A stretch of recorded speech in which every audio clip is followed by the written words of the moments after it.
ગઈકાલે જ રાહુલ ગાંધી અંગે જે ટિપ્પણી કરવામાં આવી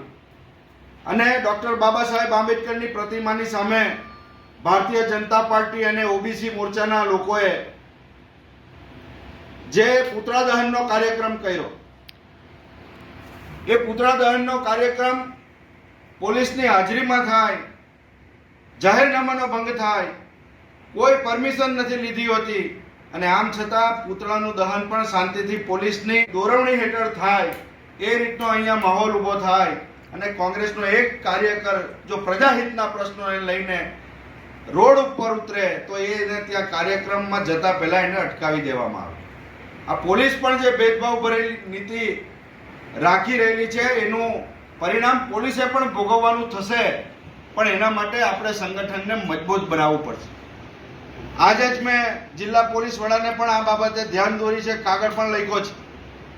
કે પોલીસની આવી દોગલી નીતિથી અમે બધા પરિચિત છીએ અને અમે આ ચલાવી લેવાના મૂડમાં નથી. તમે ગુનો નોંધો આ ભાજપના કાર્યકરો ઉપર. રાહુલ ગાંધી માટે અભદ્ર ભાષામાં જો વાહન કરતા હોય તો એ કોંગ્રેસના કાર્યકર તરીકે આપણે ચલાવી નહીં લઈએ. અને એ જ ભારતીય જનતા પાર્ટીના લોકો જ્યારે જાહેર રસ્તા ઉપર